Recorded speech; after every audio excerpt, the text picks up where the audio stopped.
Screen visible है? Thums up करके बता दें। ओके, चलिए। तो अभी कल हमने माइक्रो न्यूट्रिएंट का मिनरल्स पढ़ा था। अब इसको हम आगे देखते हैं, डाइटरी फाइबर्स। तो जो ये फाइबर्स होते हैं, ये आप सभी को मालूम है कि ये डाइजेशन के लिए बहुत ही जरूरी होते हैं। तो जितने भी प्लांट बेस्ड कार्बोहाइड्रेट होते हैं उनमें ये फाइबर्स पाए जाते हैं। और जिनको डाइजेशन जिन फाइबर्स का नहीं हो पाता है तो वो पूरे डाइजेस्टिव सिस्टम से होके गुजरते हैं और जो भी बॉडी का वेस्ट होता है उसे प्रॉपर अरेंज करके और उसे बॉडी के बाहर करने में हेल्पफुल होते हैं। तो जिससे ये प्रॉपर, अगर जो बॉडी का वेस्ट होता है वो, जिसे हम स्टूल कहते हैं, ये बॉडी के बाहर पास आउट होता जाता है तो कॉन्स्टिपेशन की प्रॉब्लम नहीं होती है।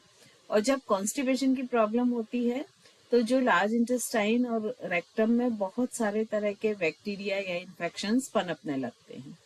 तो इसलिए ये बहुत जरूरी है कि जो भी फूड वेस्ट है वो डेली हमारी बॉडी के, ह्यूमन बॉडी के बाहर उसको हम बाहर वो पास आउट होता रहे, जिससे कि बॉडी में किसी भी तरह का इन्फेक्शन या बैक्टीरिया जो है वो डेवलप ना हो।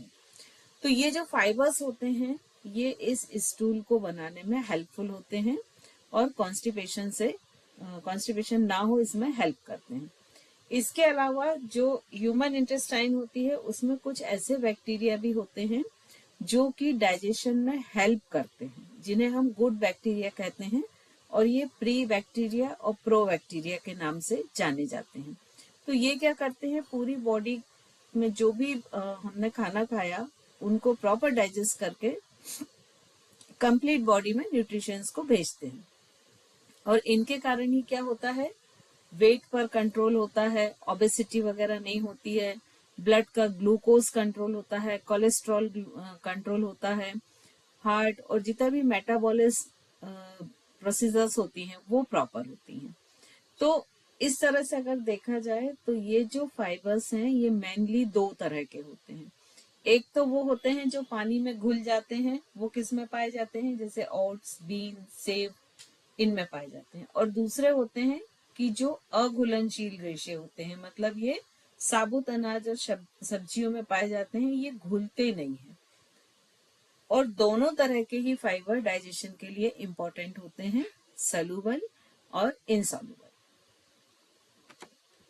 अब हम इनको थोड़ा सा आगे देखेंगे कि जो सॉल्युबल फाइबर्स होते हैं ये क्या करते हैं, वाटर को एब्सॉर्ब कर लेते हैं।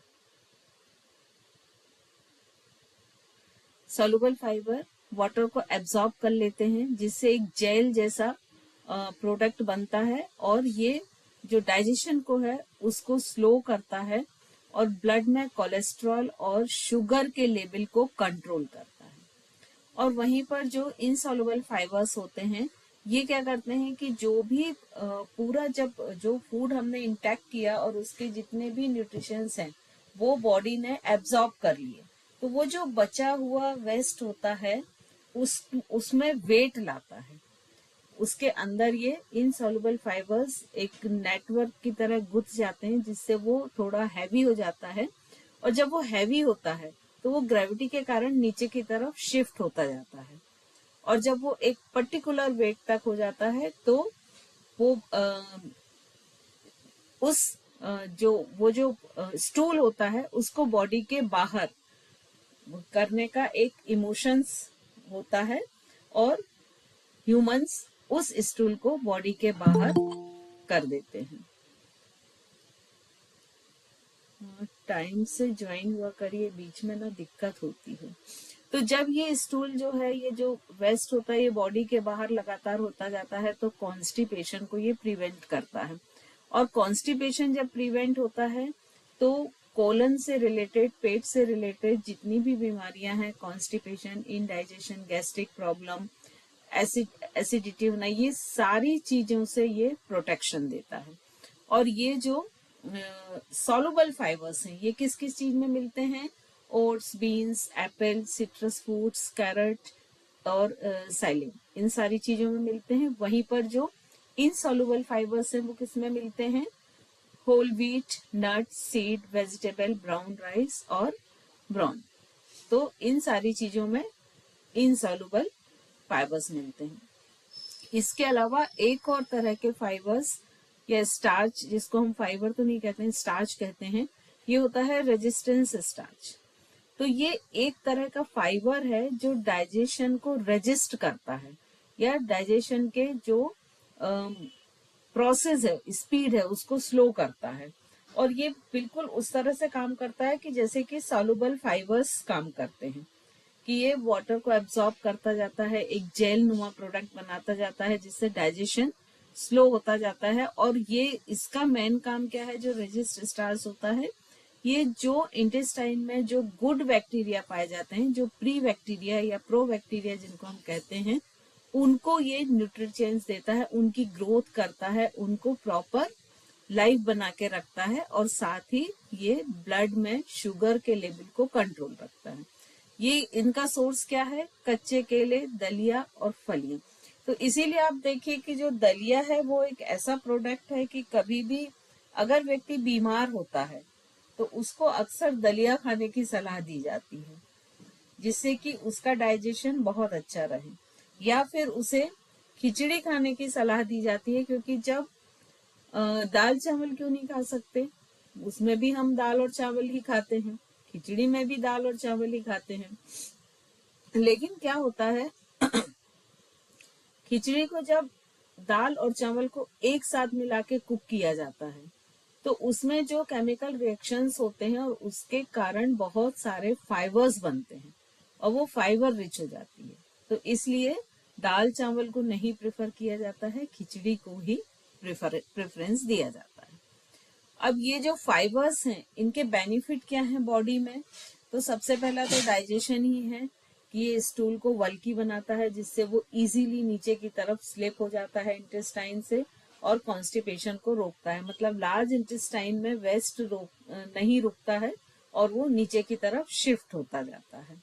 फिर उसके बाद में ये हेल्थ, गट हेल्थ को मेंटेन रखते हैं, क्योंकि वहां पर जो गुड बैक्टीरिया होते हैं, जिनको हम प्री या प्रो बैक्टीरिया कहते हैं, उनको ये प्रोटेक्ट करते हैं, उनको नरिश करते हैं, और उन वो जो बैक्टीरिया हैं वो पूरे कोलन को इम्यूनिटी देते हैं। तो इस तरह से ये जो गट हेल्थ है उसको मेंटेन करते हैं। वेट मैनेजमेंट, क्योंकि ये जो ये फाइबर्स होते हैं, जो इनसॉल्युबल फाइबर्स होते हैं, ये चूंकि हैवी होते हैं, तो जब इनसॉल्युबल फाइबर्स खाए जाते हैं तो ये बहुत कम मात्रा में खाने पर भी ऐसा लगता है कि पेट बहुत अधिक भर गया है।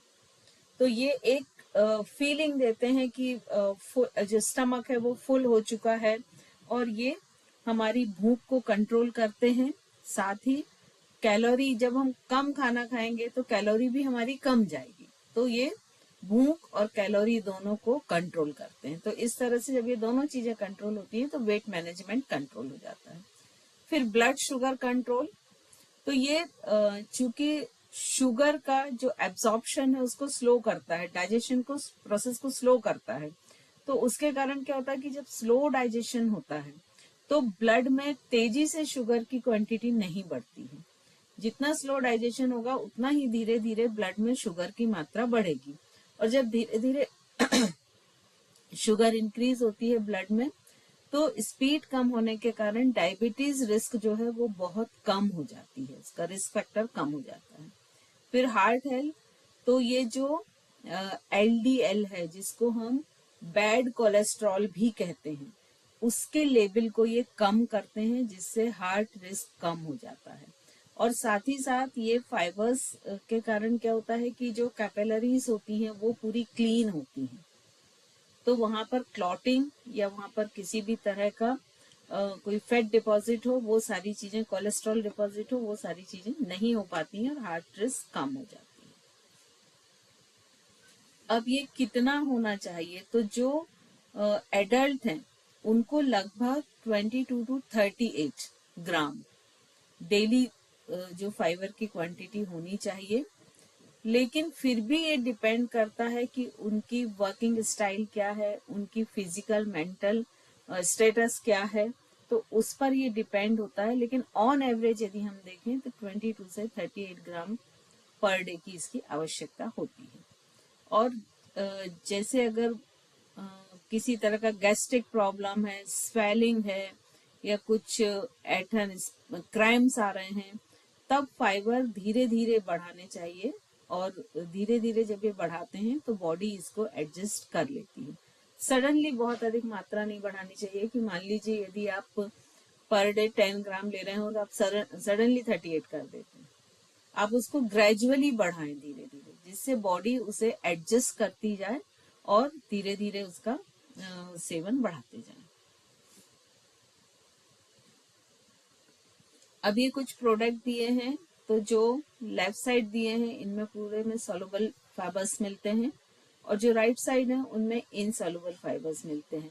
तो यदि देखा जाए कि जितने लेग्यूम्स और ग्रेन्स, फ्रूट्स, वेजिटेबल्स होते हैं, इनमें सॉल्युबल फाइबर्स प्रेजेंट होते हैं। वहीं पर जो अनाज होता है, पाइनएप्पल, एप्पल, फ्रूट्स, मतलब कुछ फ्रूट में सॉल्युबल हैं तो कुछ में इनसॉल्युबल हैं। ठीक है, मेलन होता है, ये कुछ सब्जियां भी होती हैं, cucumber, broccoli, cauliflower, tomato, egg plant, onion, इन सब में इनसॉल्युबल फाइबर होते हैं। तो ये दोनों तरह के फाइबर्स के सोर्सेज हैं कि कौन से लेग्यूम्स, ग्रेन्स, फ्रूट्स, वेजिटेबल्स हैं जिनमें सॉल्युबल मिलते हैं, और कौन से ग्रेन, वेजिटेबल, फ्रूट्स हैं जिनमें इनसॉल्युबल मिलते हैं।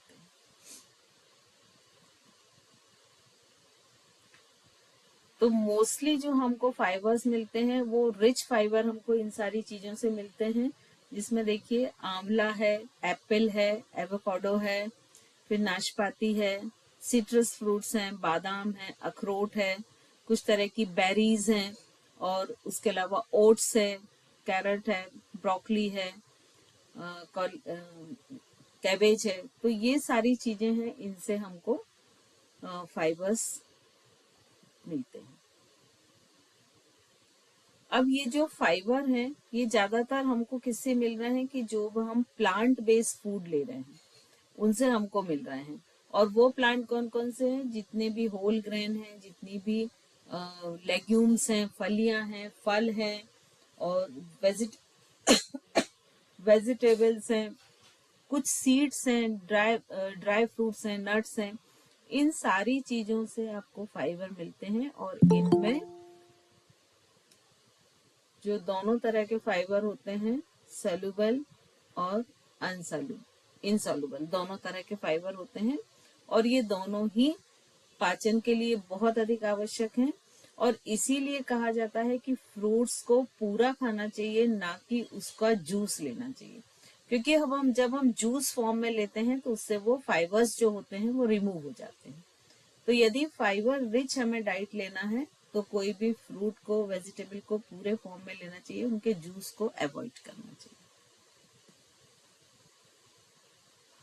फिर फाइबर के जो मेन सोर्स हैं वो साबुत अनाज है, जई, जो, ब्राउन चावल, गेहूं की रोटी, पास्ता, किनोआ, पॉपकॉर्न, ये सबसे मिलते हैं। फलियां में अगर देखें, लेग्यूम्स में, तो जितने भी दालें होती हैं, चने, राजमा, काली दाल, मटर, इन सब में मिलते हैं। फल में यदि देखें तो बेरीज जितनी भी होती हैं। और एप्पल में यहाँ पे देखिए कि स्पेसिफाई किया गया कि उसको जब आप विथ छिलके सहित खाते हैं, विथ स्किन, ठीक है। फिर पियर्स, बनाना, ऑरेंज, एवोकाडो, कीवी, इन सारी चीजों में मिलते हैं। सब्जियों में ब्रोकली, गाजर, शकरकंद, आर्टिचोक, ये पता नहीं क्या है, चुकंदर, ब्रसेल्स स्प्राउटेड, पत्तेदार हरी सब्जियां जो होती हैं, हरी बीन्स होती हैं, और कुछ तरह के नट्स और बीज। तो नट्स और बीज में जितने भी ड्राई फ्रूट होते हैं, जैसे बादाम, अखरोट, और बीज में अलसी के बीज, चिया बीज, कद्दू के बीज, इन सारी चीजों में फाइबर्स रहते हैं। फिर अगर हमको फाइबर रिच डाइट करनी है तो उसके लिए हमें क्या क्या चीजें करनी पड़ेंगी? हमको अपने जो हम फूड इंटेक कर रहे हैं, कंज्यूम कर रहे हैं, उसमें अगर फाइबर इंटेक हमको बढ़ाना है तो हमें क्या करना चाहिए कि जूस की बजाय साबुत फल लेने चाहिए, मतलब फल पूरा खाएं।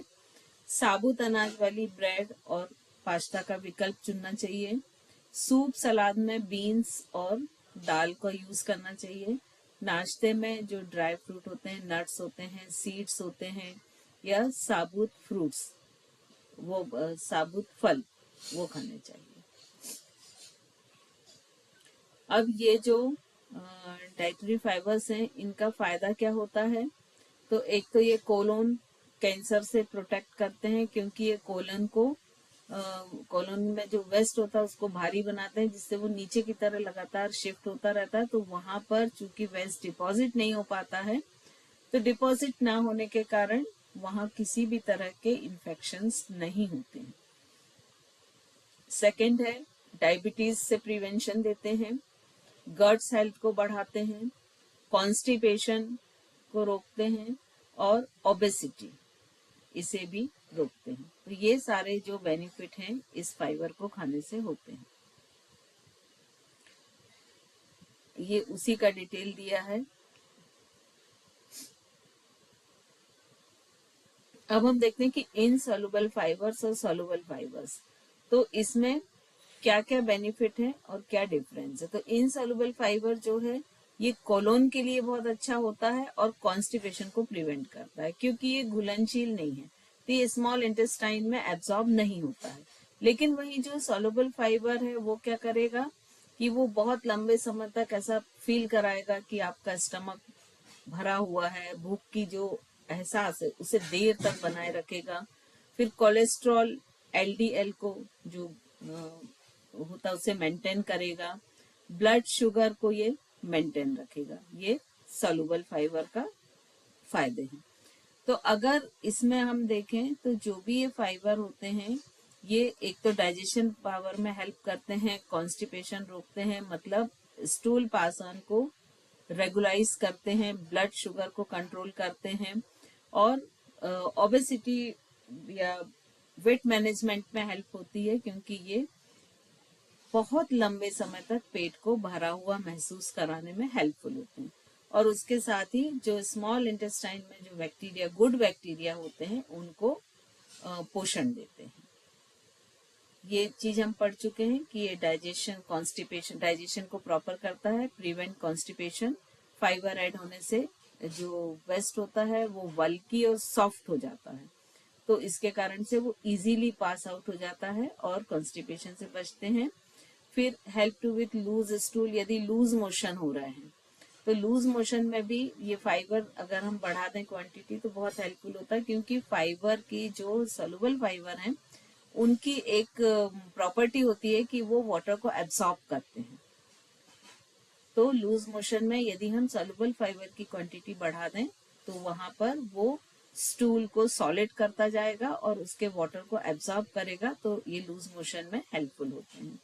फिर reduce risk of certain conditions, तो ये कुछ ऐसे जैसे पाइल्स हैं और अपेंडिस है, हार्मोनॉइड्स है, इन सारी चीजों में ये फिर हेल्पफुल होते हैं। अब ये मेटाबॉलिज्म और कार्डियोवास्कुलर हेल्थ के लिए बहुत अच्छे हैं। तो ये मेटाबॉलिज्म कैसे करते हैं? सबसे पहले तो ये ब्लड की शुगर को मैनेज करते हैं, क्योंकि ये क्या करते हैं कि डाइजेशन को स्लो कर देते हैं। जितना डाइजेशन स्लो होगा, मेटाबॉलिज्म स्लो होगा, उतनी ही शुगर धीरे धीरे ब्लड में रिलीज होगी, और जब धीरे धीरे रिलीज होगी तो जो डायबिटिक हैं उनके लिए ये बहुत अच्छा होता है, क्योंकि उनकी शुगर लेवल जो है वो एकदम से बढ़ नहीं पाता है। तो यहाँ पर ये जो शुगर मैनेजमेंट है ब्लड में, उसमें हेल्पफुल है।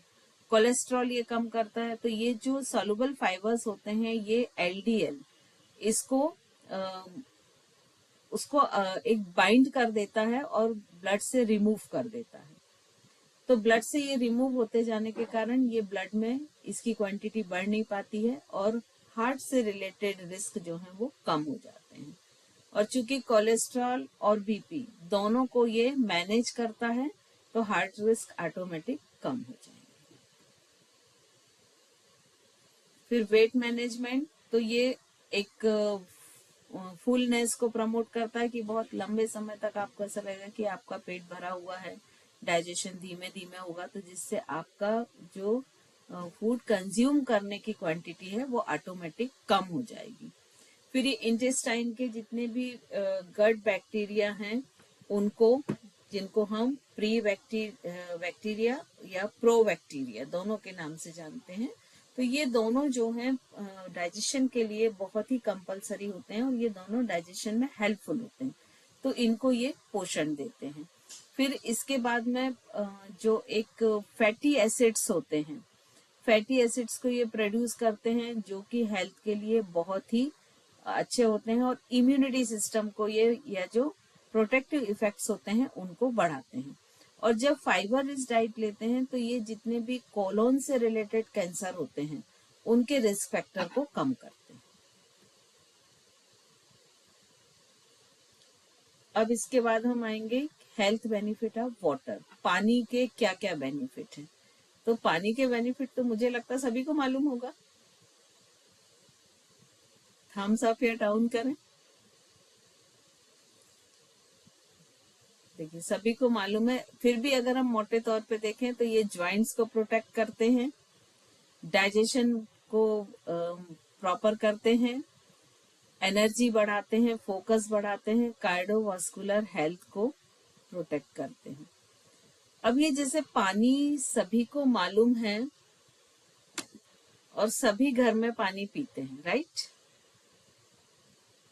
लेकिन आप लोग मुझे कोई ये बताएंगे कि जैसे दिन भर में ऐसा बोलते हैं कि हम लगभग 2.5 से 3 लीटर हमको पानी पीना चाहिए, राइट? अब वो पानी कैसे पीना चाहिए? देखिए क्या होता है कि शायद मैंने आपकी क्लास में बताया था या मुझे ध्यान नहीं आ रहा है कि एसिडिटी 2 तरह की होती है। एक तो होती है जो आपके स्टमक में होती है ना, और दूसरी होती है जो आपके ब्लड एसिडिटी होती है। तो जब ब्लड एसिडिटी बढ़ जाती है तो क्या होता है कि ब्लड की जो पीएच वैल्यू है वो अल्कलाइन साइड है, ये सभी को मालूम है, ठीक है? तो वो अपने नेचर को मेंटेन रखने के लिए, क्योंकि हमारी बॉडी में एक हीलिंग पावर भी है स्ट्रॉन्ग, है ना, तो वो अपने नेचर को मेंटेन रखने के लिए क्या करेगा, अपने जो नेचुरल उसका स्टेटस है अल्कलाइन, उस फॉर्म को कंट्रोल करेगा। तो वो अल्कलाइन बनाने के लिए किससे, बोन से बेस लेता है और धीरे धीरे बोन जो है वो वीक होने लगती है।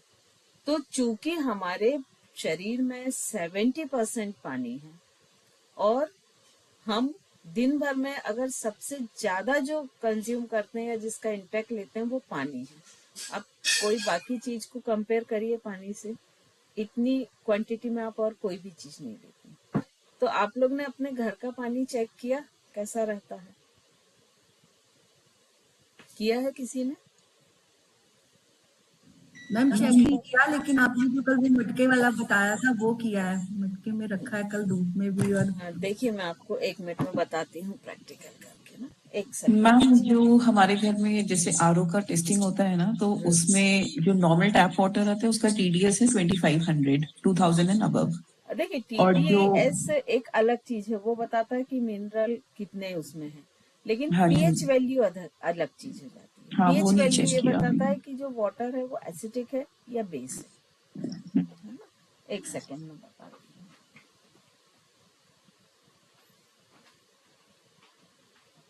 हूँ। घड़े का पानी पिया आपने ऋतु जी? ठंडा ठंडा लगा या नॉर्मल? अभी पिया नहीं है, अभी वही मैं बोलने लगी थी उनको कि पानी भर के ले आओ अंदर, बाहर से ना, बाहर ही रखा है मटका। अच्छा, मतलब मैं ये पूछना चाह रही थी कि ठंड में नॉर्मल है, मतलब पीने लायक? गर्म कर लेंगे ना उसको, मतलब पानी को अच्छा यूज हाँ, नॉर्मल तरीके से कर लेंगे ना, मटके का तो नहीं पी सकते। हाँ वही मैंने पूछा, गर्म कर सकते हैं। गर्म कर सकते हैं ना, अभी मैम से पूछ लेते हैं कि गर्म करने से वापस तो वो उसका पीएच वैल्यू कम नहीं हो जाएगा ना।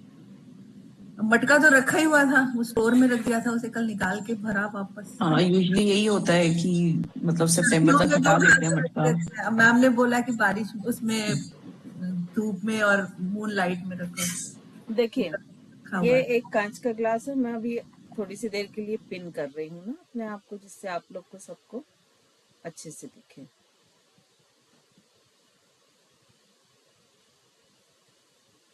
सभी को विजिबल है स्क्रीन पे? ये एक कांच का ग्लास लिया है, ठीक है? इसमें मैंने जो मेरे घर का पानी है पीने वाला वो मैं थोड़ा सा डालती हूँ, ठीक है? ये पानी डाला, आपको क्या करना है, ये एक इस तरह का सोल्यूशन मिलता है, पीएच टेस्ट सोल्यूशन, ठीक है। ये कोई भी केमिस्ट है इस पे आराम से मिल जाता है पीएच वैल्यू। अब हमको इसमें देखिए, इसमें ये दिया हुआ है, ये 7 जो है ये ग्रीन दिया हुआ है, ठीक है। मतलब ये पानी की वैल्यू है जहां पर न्यूट्रल होता है, ना एसिडिक होता है ना बेस होता है। अब यदि हम 7 से यहाँ आते हैं तो ये येलो में हल्का सा एसिडिक हुआ, ऑरेंज में और अधिक एसिडिक, और रेड में ये बहुत अधिक एसिडिक हो गया। तो जो बिस्लरी की बॉटल्स आती हैं जिनको हम बहुत सेफ समझ के पीते हैं, वहां भी पानी येलो फॉर्म में रहता है, ठीक है। और वहीं जब ये बेस में आता है तो ये ग्रीन से वायलेट कलर में, ब्लू कलर में आता है, फिर वायलेट कलर में। तो जैसे ये ब्लू से वायलेट साइड जाएगा वैसे वैसे अल्कलाइन होता जाएगा, ठीक है। तो अब हम इस पानी को टेस्ट करते हैं।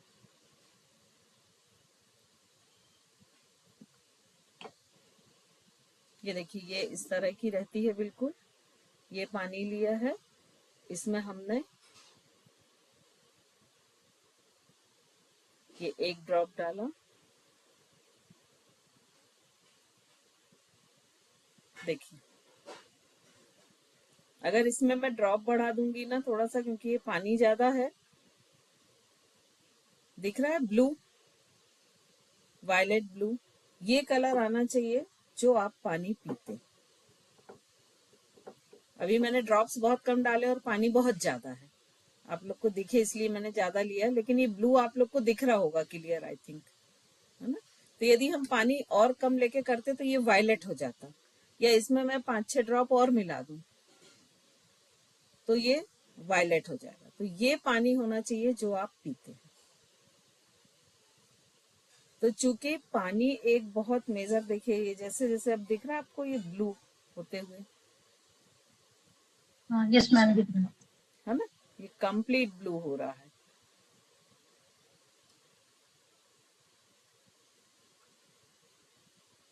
ये ट्रांसपेरेंट के कारण शायद उतना नहीं मैम दिख बिल्कुल रहा दिखाई दे रहा है, दिखाई दे रहा है। दिखाई दे रहा है मैम। हाँ, मैम क्लियर है ये मैम। आरओ वाटर है या फिर ये नॉर्मल वाटर है, या उसमें भी डिफरेंस आएगा पीएच ये का? हमारे यहाँ आरओ है, लेकिन उसमें अल्कलाइनर भी लगा हुआ है, आरओ प्लस अल्कलाइनर हमने लगाया हुआ है, क्योंकि मुझे ऐसा लगता है कि वाटर हम सबसे ज्यादा इंटेक्ट करते हैं और उस पर हमारी हेल्थ डिपेंड करती है। तो किसी भी आप लोग, कंपनी का आरओ, हाँ किसी भी कंपनी के आरओ में कंपनी अल्कलाइनर लग जाएगा। लग जाता है सभी में। तो ये चीज आप लोग भी टेस्ट करें अपने घर का, है ना। ये पीएच टेस्ट करने के लिए आप बोलेंगे ना तो कोई कहीं भी मिल जाएगा, इसका नाम है bio plus, pH scale bio plus, ये बायो प्लस दिख रहा होगा ना आई थिंक स्क्रीन पे।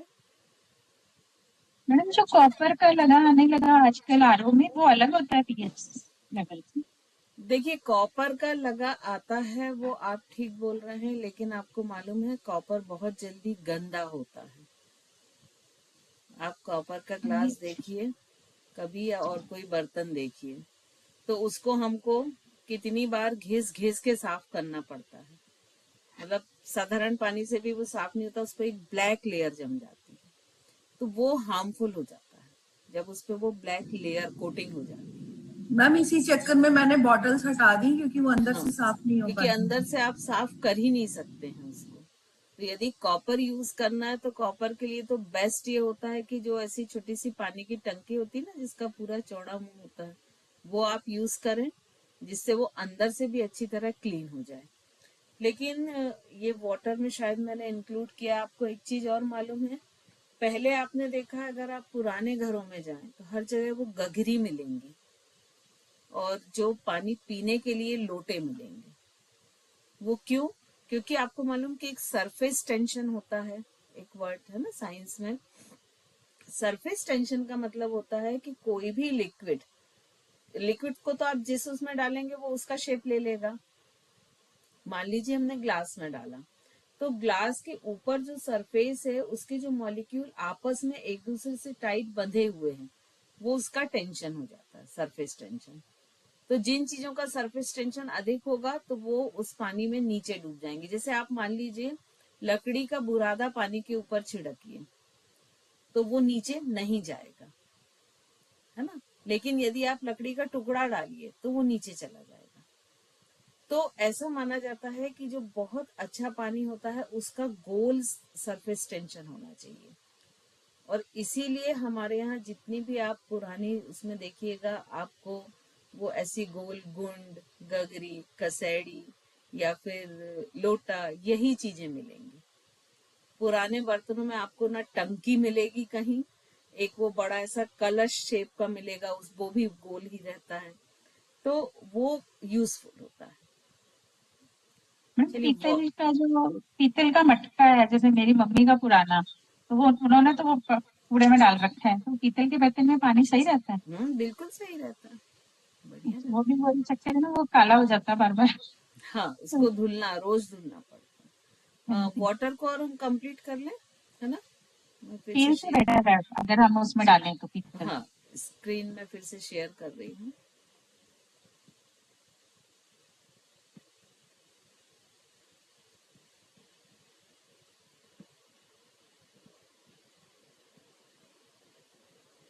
ये चीजें क्या है कि जब आप अपनी आंख से देखते हैं ना तब आपको समझ आता है कि हाँ ये ऐसा होना चाहिए। अदरवाइज हम तो बिस्लरी वाटर को भी बहुत सेफ समझ के और यूज करते जाते हैं। तो इमरजेंसी में कभी बाहर जा रहे हैं, ठीक है, गुड है, बट घर में जो हम रेगुलर यूज कर रहे हैं वो नहीं होना चाहिए, ठीक है। तो जो पानी है इसका केमिकल जो फॉर्मूला है वो क्या है, H2O, मतलब ये 2 हाइड्रोजन और 1 ऑक्सीजन को मिलके बनता है। इसकी नेचुरल प्रॉपर्टी क्या है कि ये बिल्कुल ट्रांसपेरेंट होना चाहिए, टेस्टलेस होना चाहिए, ऑर्डरलेस होना चाहिए। मतलब ये पूरी तरह से पारदर्शी होगा, स्वाद इसमें किसी भी तरह का कोई स्वाद नहीं रहेगा, किसी भी तरह की कोई स्मेल नहीं रहेगी।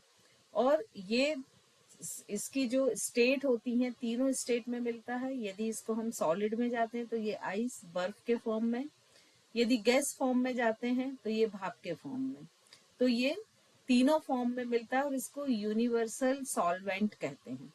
यूनिवर्सल सॉल्वेंट का मतलब ये होता है कि ये जो भी पृथ्वी पे चीजें हैं उनमें से अधिकांश चीजों को अपने आप में घोल लेता है। और ये जो पूरी पृथ्वी है उसके जो भी वेदर इफेक्ट हैं कि कब बारिश होके बहुत गर्म हो गई है पृथ्वी तो बारिश करना है तो वो पृथ्वी ठंडी हो जाए, जब ठंडी हो जाएगी तो फिर विंटर आएगा। तो ये जितने भी ये वेदर साइकिल हैं उनको, ये क्लाइमेट साइकिल हैं, इनको ये नियंत्रण करता है। और इसके साथ साथ इसका उपयोग क्या रहता है कि हम पीने में यूज करते हैं, साफ सफाई में यूज करते हैं, साथ ही इसकी जो पावर जनरेट करने के लिए भी इसका यूज होता है। अब इसकी जो मेन कैरेक्टर है वो क्या है, H2 है, 2 हाइड्रोजन 1 ऑक्सीजन का मॉलिक्यूल है। फिर इसके बाद इसकी जो ठोस अवस्था में ये बर्फ है, गैस में वाष्प होती है, और ये एक पोलर मॉलिक्यूल है जो एक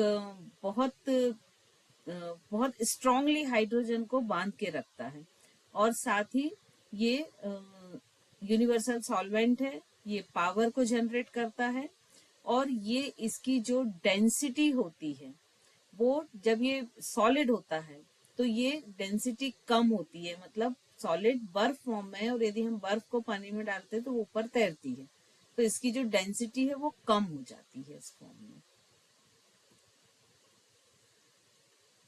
फिर जीवन और इस प्लेनेट के लिए इसकी क्या इम्पोर्टेंस है, तो सबसे पहले तो बायोलॉजिकल नेसेसरी है, क्योंकि जितने भी जीवित व्यक्ति हैं सबके लिए पानी एक बहुत इम्पोर्टेंट है। पानी ही उनकी बॉडी में डाइजेशन करता है, पानी ही उनके शरीर से वेस्ट को बाहर भेजता है, पानी ही बॉडी के टेम्परेचर को कंट्रोल करता है, पानी ही उनकी बॉडी के अंदर जो भी न्यूट्रिशंस है उनको पूरी बॉडी में ट्रांसपोर्ट करता है।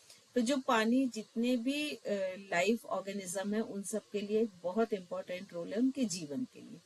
फिर एनवायरमेंटल देखें अगर, तो ये लगभग अर्थ के 71% पार्ट को कवर करता है।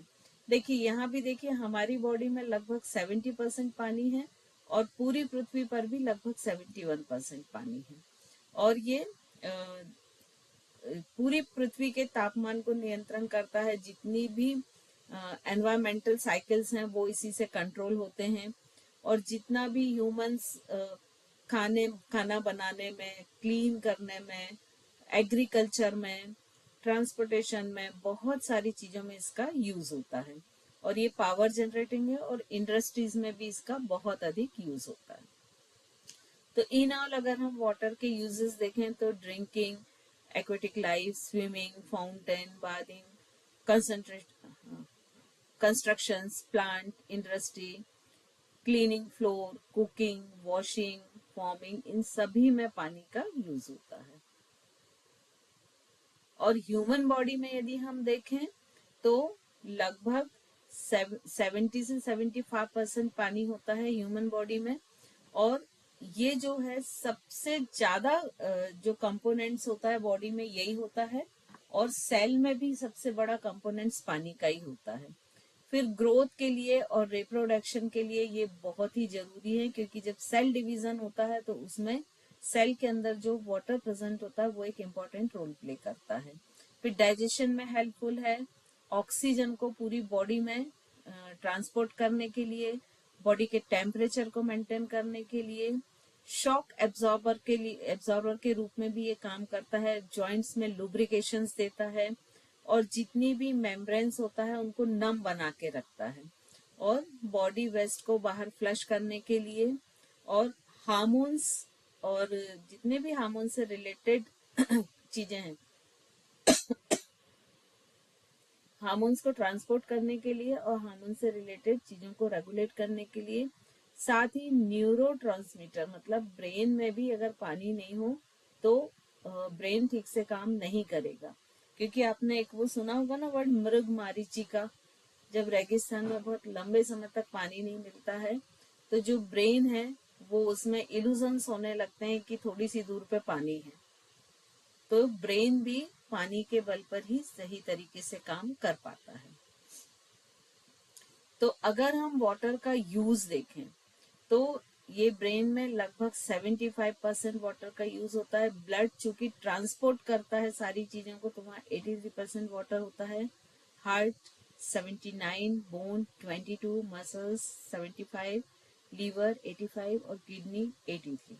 तो आप इस तरह देखें जितने मेजर ऑर्गन हैं बॉडी के वो सारे वाटर का यूज करके ही अपनी फिजियोलॉजी को कंप्लीट कर पाते हैं। अब ये जो पानी है ये लगभग 60% से 70% हो सकता है। ये पर बॉडी डिफर करता है, एक बहुत ऐसा स्केल नहीं है कि उतना ही हो। इसका डिस्ट्रीब्यूशन कैसा होता है, लगभग 2/3 पार्ट सेल्स के अंदर होता है और 1/3 जो पार्ट है वो सेल्स के बाहर होता है, जो भी लिक्विड होता है। इसको हम लिम्फ भी कहते हैं। फिर इसका कंपोजिशन कैसे होता है, ब्रेन में, लंग्स में, मसल्स में और बोन में, सभी में इनका कंपोजिशन होता है। और इनके फंक्शंस क्या होते हैं, ये जितने भी ज्वाइंट्स होते हैं उनमें लुब्रिकेशन पानी के कारण ही होता है। यदि आप पानी कम पिएंगे, जिनको ज्वाइंट्स की प्रॉब्लम होती है उनको इसीलिए सबसे पहले सलाह दी जाती है कि वाटर का जो क्वांटिटी है वो सफिशिएंट लें। जब बहुत गर्मी होती है तो ये बॉडी के टेम्परेचर को बढ़ने नहीं देता है, एक स्वेट के रूप में पानी शरीर से बाहर निकलता है और जो बॉडी के टेम्परेचर को बना के रखता है, और बहुत तेज गर्मी में भी ये बॉडी के टेम्परेचर को डाउन रखता है।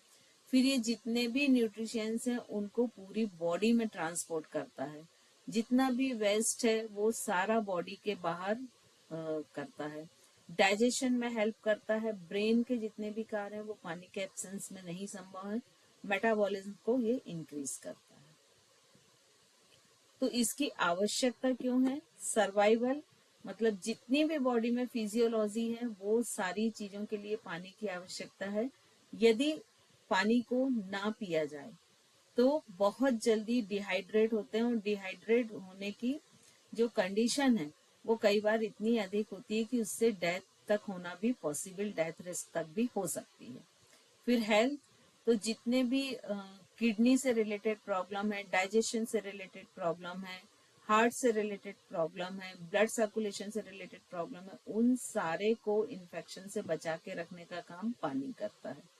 वेट मैनेजमेंट, क्योंकि ये मेटाबॉलिज्म को बढ़ाता है, तो ये भूख पर नियंत्रण रखता है और ये वेट को मैनेज करता है। अब कितना पीना चाहिए, तो कितना पीना चाहिए, तो ये तो सभी के लिए अलग अलग स्केल है, लेकिन ऐसा माना गया है कि 2.1 लीटर मतलब 8 कप, और जो महिलाएं हैं और जो एडल्ट मेल हैं उनको 2.6 लीटर मतलब 10 कप तक पानी पीना चाहिए। लेकिन ये जो वाटर इंटेक होता है, इसमें और भी जो हम लिक्विड लेते हैं वो सारी चीजें इसमें शामिल होती हैं। तो ये जो पानी का पानी की जर्नी होती है वो कैसे होती है, सबसे पहले तो इंटेक मतलब जब आप पानी पीते हैं तो ये स्पेशल कहा जाता है कि जब भी आप पानी पी रहे हैं तो सिप सिप करके जो आप पानी पीते हैं वो आपके लिए हेल्थ लाता है। सडनली एक साथ बहुत सारा पानी पीना हेल्दी नहीं माना गया है, क्योंकि जब हम सिप सिप करके पानी पीते हैं तो जो मुंह का सलाइवा होता है वो हर घूंट के साथ मिक्स होके बॉडी के अंदर जाता है। फिर एब्जॉर्प्शन मतलब जब ये स्टमक और स्मॉल इंटेस्टाइन में जाता है तो वहां से आगे जाके लार्ज इंटेस्टाइन में जाता है, और लार्ज इंटेस्टाइन इस वाटर को पूरा एब्जॉर्ब करके ब्लड फ्लो में डाल देती है।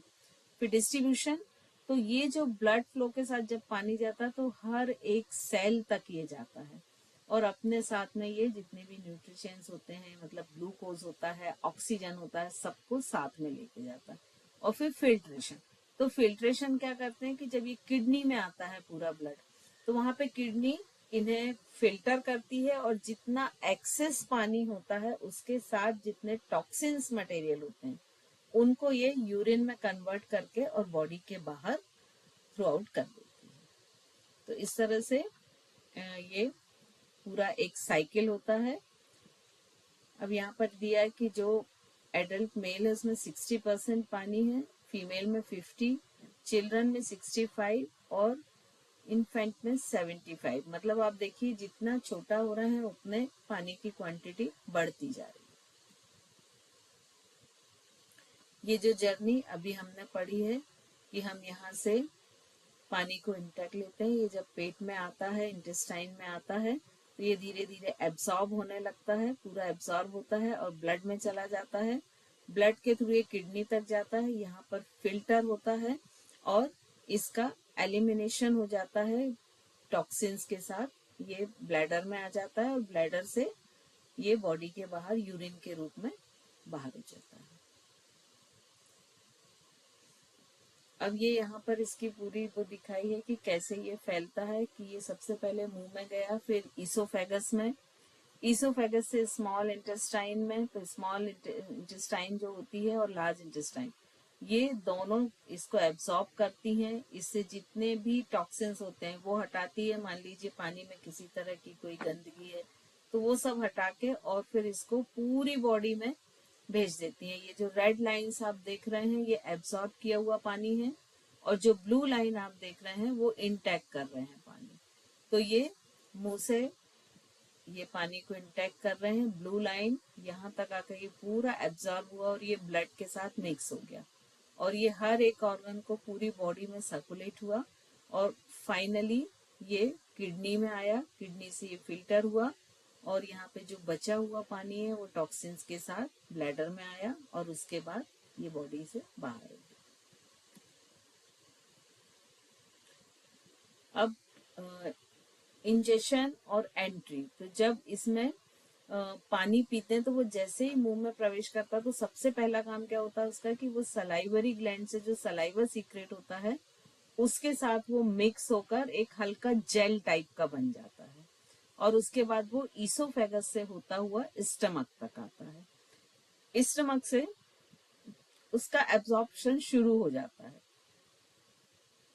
तो जब वो स्मॉल इंटेस्टाइन में आता है तो यहाँ पर कुछ मात्रा में पानी में जो भी गंदगी है, जो भी टॉक्सिन्स या बैक्टीरिया वायरस, उनको हटा के ये जो स्मॉल इंटेस्टाइन है ये उसको एब्सॉर्ब कर लेती है और उसको ब्लड फ्लो में भेजती है। इसकी स्पीड क्या होती है कि ये पानी 5 मिनट के अंदर जब भी आपने पानी पिया तो पानी डाइजेशन के लिए नहीं रुकता है, स्टमक में पानी का होल्ड नहीं होता है, वो सीधे इंटेस्टाइन में चला जाता है। मतलब आपके पानी पीने के 5 मिनट के भीतर वो ब्लड फ्लो में मिल जाता है वो पानी, और लगभग 40 मिनट में वो उसका जो अतिरिक्त पानी है वो ब्लैडर में पहुंच जाता है। तो ऐसा लगभग ये 1 घंटे का पूरा साइकिल होता है जिसमें इसके ये सारे चरण जो है वो पूरे हो जाते हैं। फिर जब ये ब्लड सर्कुलेशन में गया तो वहां से ये हर एक सेल तक ऑक्सीजन और न्यूट्रिशेंट लेके जाता है, हर एक कोशिका तक ये जाता है, और जितना उसका पीएच वैल्यू उस सेल्स का बना के रखना है वो मेंटेन रहता है। लुब्रिकेशन देता है, ये जितने ज्वाइंट्स को टिश्यूज को प्रोटेक्ट करता है, डाइजेशन में हेल्प करता है, और ब्रेन के लिए जो इम्पोर्टेंट हार्मोन्स हैं और जो न्यूरोट्रांसमीटर हैं उनको प्रोड्यूस करने में हेल्प करता है। और फाइनली ये किडनी में जाके फिल्टर होता है और फिर ये पानी का उत्सर्जन या एक्सक्रीशन होता है। तो ये यूरिन के थ्रू तो होता ही है, इसके साथ साथ स्वेट के रूप में भी होता है। जो स्वेट के रूप में पानी निकलता है वो भी वाटर एक्सक्रीशन होता है। अब इसमें कुछ चीजें महत्वपूर्ण हैं कि जब प्रोसेस्ड कोई फूड होता है तो जो प्रोसेस करते हैं तो ये बहुत फास्ट इसका साधारण जो फूड होता है उसके कंपैरिजन में ये फास्ट हो जाता है। फिर उसके बाद ये जो सेलुलर वाइटलिटी होती है इसको इसकी एक्टिविटी बनाता है, इसमें एनर्जी प्रोड्यूस करता है, और इसके जितने भी फिजियोलॉजिकल फंक्शन होते हैं और कॉग्निटिव फंक्शंस होते हैं उन सबको ये मेंटेन करता है।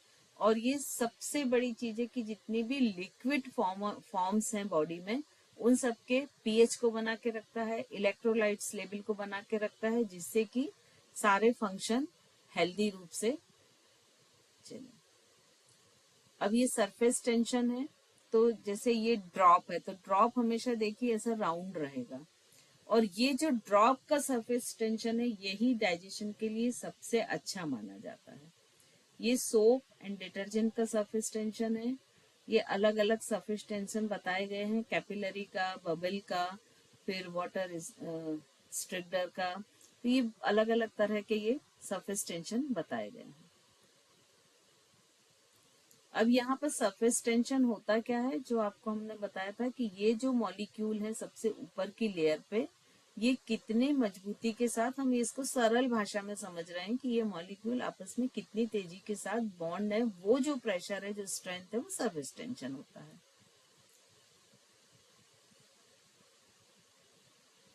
ये जो हाइड्रोजन इसमें होते हैं वो कितनी तेजी से एक दूसरे से बंधे हुए हैं, वो सरफेस टेंशन होता है। और एक जैसे हमारी स्किन होती ना, वैसे वो पानी की स्किन जैसे स्किन की तरह काम करता है और उसे प्रोटेक्ट करता है।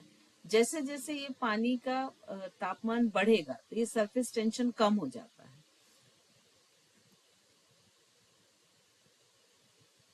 यहाँ पर देखिए जैसे ये एक वाटर टैंक है, उसमें ये निडिल डाला तो चूंकि इसका सरफेस टेंशन बहुत अधिक, निडिल अंदर नहीं डूब रही है। लेकिन यदि उसी निडल को हमने वर्टिकल करके डाल दिया तो वो निडल पूरे अंदर तक आ जाएगी। तो इस तरह ये जो मॉलिक्यूल आपस में जुड़े रहते हैं, ये फर्स्ट लेयर, ये सरफेस टेंशन को बनाती है। तो जो एकदम प्योर वाटर होता है और जो रूम टेम्परेचर पर होता है तो उसका लगभग 72 मिली न्यूट्रॉन पर मिलीमीटर या डाइन पर सेंटीमीटर होता है, और इसको कोशिकाओं के लिए अवशोषित करना कठिन हो जाता है। तो जो बॉडी के लिए जो एडेप्टेबल है लोअर, तो उसके लिए क्या होता है कि जो भी सेलुलर लेवल पर है तो उसको सेलुलर से, मतलब जो कोशिका होती है उसके चारों ओर एक मेम्ब्रेन होती है और उस मेम्ब्रेन से पानी अंदर जाता है, तो उसके लिए कितना इसका जो सरफेस टेंशन है वो चाहिए 45 डाइन पर सेंटीमीटर तक, मतलब उसको कम करने की जरूरत होती है। और बॉडी फ्लूइड जैसे पसीना, आंसू, इनका जो शुद्ध पानी होता है उसके कंपैरिजन में बहुत कम होता है सरफेस टेंशन। जैसे आंसू है उसका आंसू भी राउंड होते हैं, ड्रॉप होता है तो उसका 46 से 71 डाइन सेंटीमीटर होता है। लंग्स है, लंग्स में आपने एल्वियोली पढ़ा होगा कि छोटे छोटे ऐसे सैक होते हैं जिनको एल्वियोली होते हैं, और ये एल्वियोली पर भी पानी की एक परत होती है, और ये भी सरफेस टेंशन के कारण जो सिकुड़ते और फैलते हैं, तो उसमें ये वाटर सरफेस टेंशन एक बहुत इम्पोर्टेंट रोल प्ले करता है। इसी तरह पर स्किन पर भी मॉइस्चर होता है और पानी की एक लेयर होती है।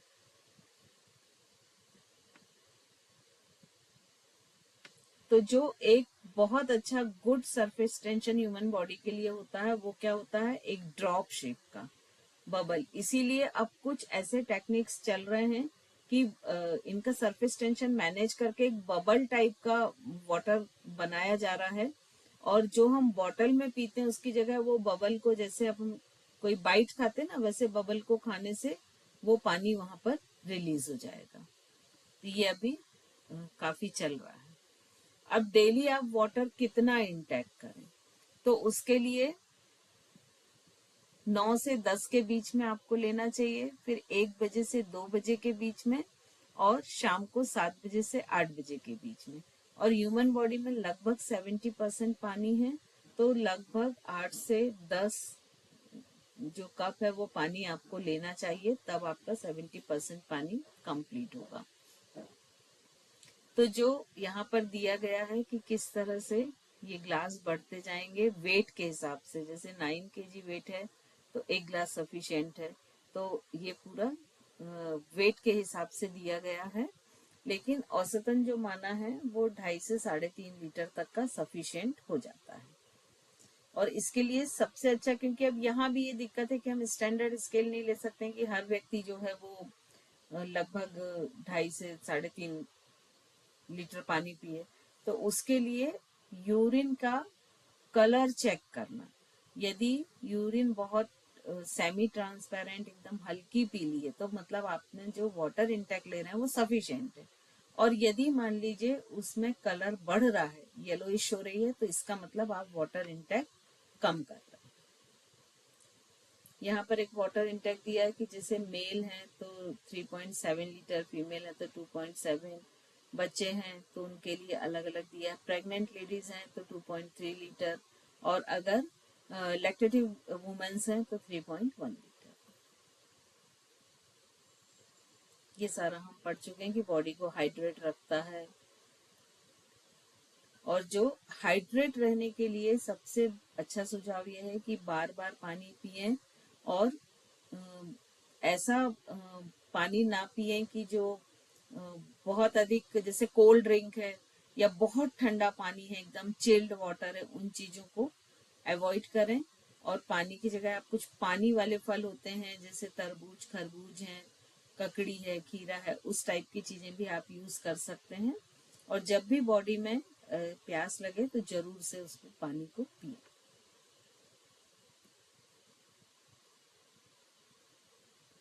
चलिए, तो आज आपकी ये यूनिट जो है वो कंप्लीट हो गई है, फर्स्ट यूनिट।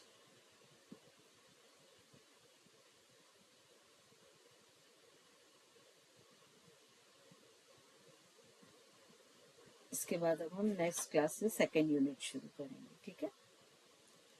आई थिंक सभी को क्लियर हो गई होगी, क्योंकि इसमें कुछ कॉम्प्लिकेशंस ऐसे थे नहीं कि कुछ बहुत समझना पड़े, बस इंफॉर्मेशन और नॉलेज होना चाहिए जो आप लोगों को ऑलरेडी है। मैम जो आप वो वाटर बबल्स बता रहे थे ना, मतलब उनको स्पेशली यूरोपियन कंट्रीज में ज्यादा कंज्यूम, अब वो बहुत ज्यादा प्रचलित हो गया है, हो गया, और प्लेन्स में भी देते हैं उसमें, और एस्ट्रोनॉट्स को भी वही देते हैं, वही देते हैं। क्योंकि वो टॉफी के जितना होता है power pack full of minerals and सब कुछ। तो अभी फ्रांस, मैंने एक आर्टिकल देखा था उसमें फ्रांस में ये स्टार्ट हो चुका है अब कॉमन पॉपुलेशन के लिए भी। बिल्कुल, अब धीरे धीरे ये सभी जगह शुरू हो जाएगा, ये बॉटल्स बंद हो जाएंगे, क्योंकि उससे जो एक प्लास्टिक वेस्ट है वो भी कम हो जाएगा, और वो कैरी करना इजी होता है कंपैरेटिव बॉटल, तो वो सारा शुरू हो जाएगा। तो अब आज से घर में क्या क्या चेंज करने हैं, सबसे पहले वाटर का पीएच चेक करना, ठीक है। सेकंड, कोशिश करना है कि ऐसे राउंड वाले पॉट में रखें,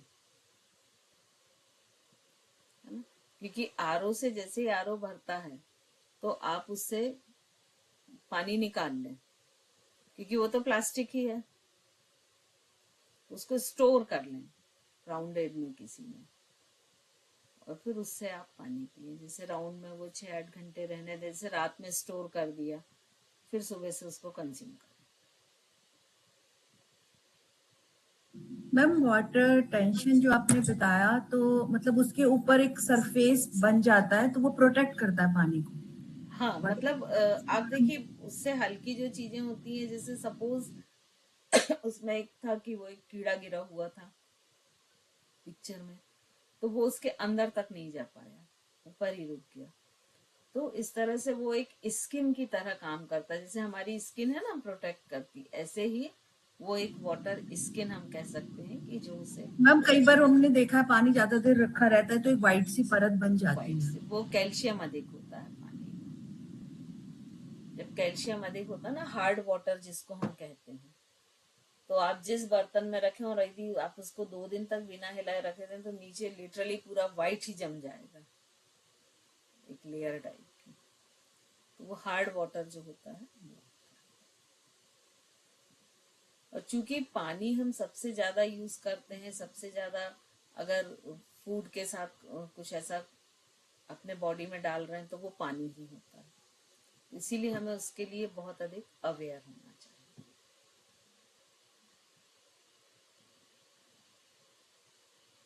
मैम एक चीज और बताइए, जैसे कल आपने बताया था कि मटके में पानी आप धूप में रखें फिर मून लाइट में रखें, फिर हम उसको यूज करते हैं तो फिर गर्म करने से उसका पीएच लेवल तो खराब नहीं होगा? नहीं, ठंडा तो नहीं पी सकते, उसको गर्म ही करना पड़ेगा। गर्म ही करना, इसीलिए बेटर ये होता है कि अपने यहाँ का अपन पीएच लेवल ही ठीक कर लें, क्योंकि ये सब प्रोसीजर थोड़ी सी लेंदी होती है।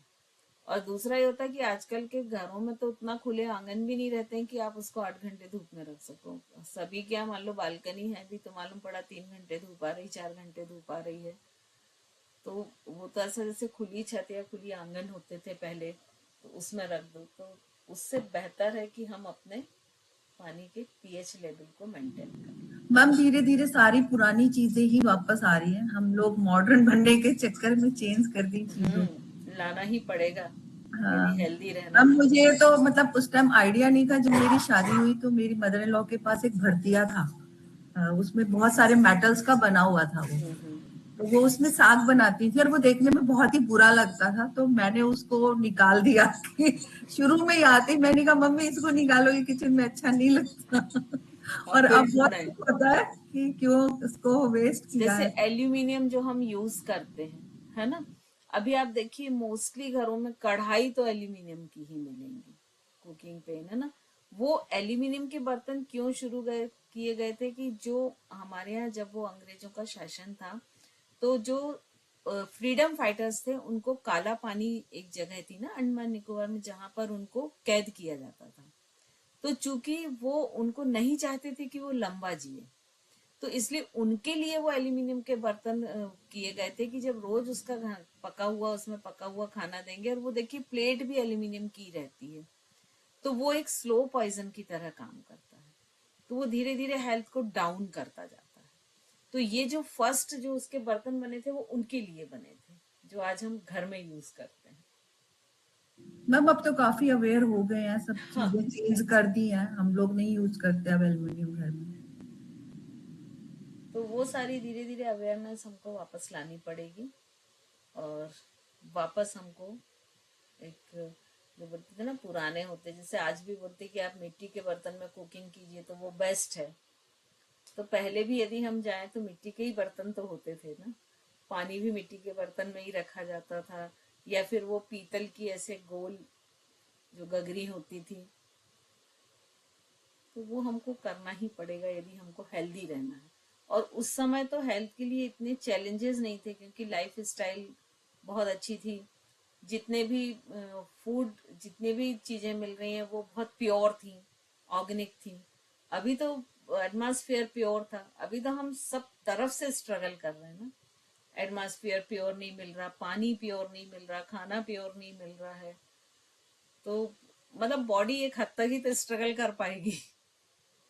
तो हम जितने चेंज कर सकते हैं वो तो हमें करने ही पड़ेंगे, मतलब हमारी समझदारी उसी में है कि हम वो चेंज करें।